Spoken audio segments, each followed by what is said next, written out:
Hi,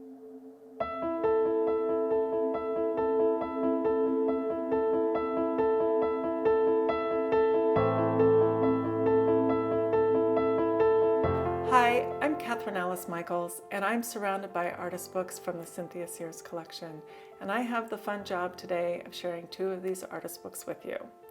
Cynthia started collecting artist books in 1997, and it's easy to see why. So many of these books are uniquely experiential, introducing new ways to encounter text and image. This is especially true of both books I've chosen for today. Diagram of Wind by Barb Tetenbaum and Rainfall by Denise Bookwalter and Meg Mitchell.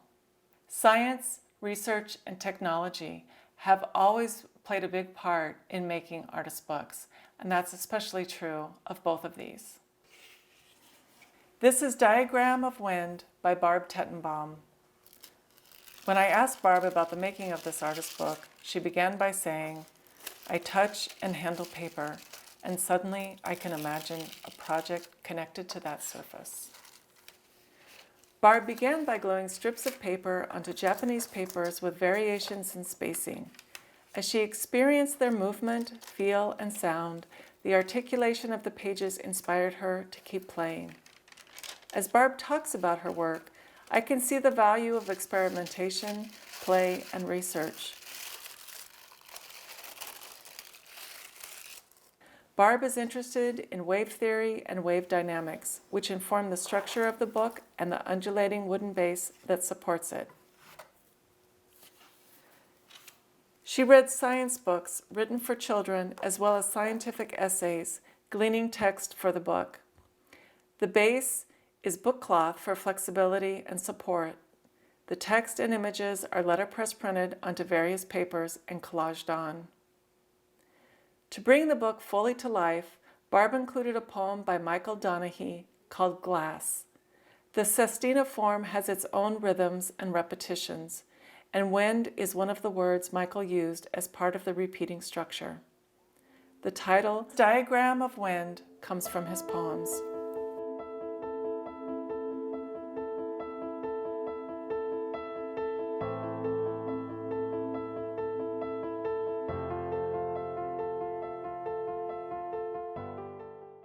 The pages vary in width and length. What we have now are different weights, rhythms, words, and colors.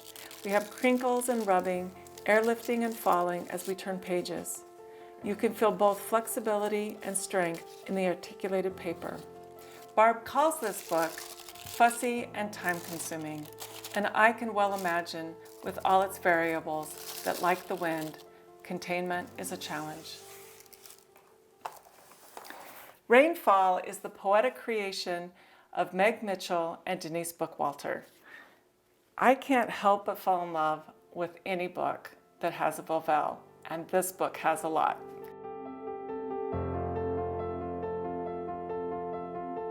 In 2013, Denise and Meg were awarded a grant by Columbia College Chicago, allowing them to create an artist book joined with a mobile app. Both the book and app are driven by geography and weather. If you use the app, it accesses your location and current weather conditions, but we only have the book in front of us right now, so let's jump in. A vowel is a rotating chart, an early paper analog computer. I've seen these in everything from children's books to scientific charts. These make poetry out of weather. To set the first vowel, I am instructed to look for the weather conditions for where I am. Here on Bainbridge Island this morning, it was foggy, so I'm going to choose the spool of thread icon for foggy. As I turn the pages, I am taking note of these beautifully printed images of meteorological symbols and geography maps. Together they give me a sense of weather moving over large expanses.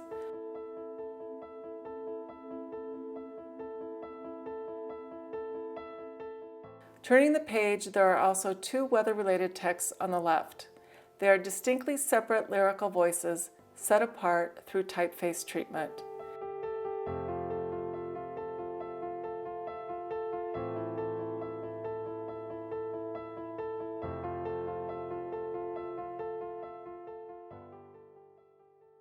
there's another vowel on the right page.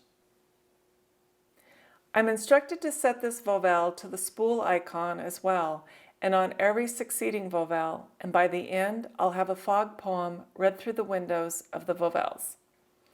If it's partly cloudy, I can change it to the hatchet and adjust each vowel accordingly, and I'll end up with a partly sunny poem. As a viewer, I am left to decide how to read the three texts as I turn the pages. I could read the left side as I go, adjusting and reading the vowel on the right, or read the left side page separately from the right, going through the book twice. I opted for every possible way because vowels are fun, and their window texts make interesting comment on the left page voices. Here's the poem for fog. My dear, I am in a haze, here collecting a herd, moving from one place to the next with thread on my finger and words in my mouth that will never be spoken. I miss you already.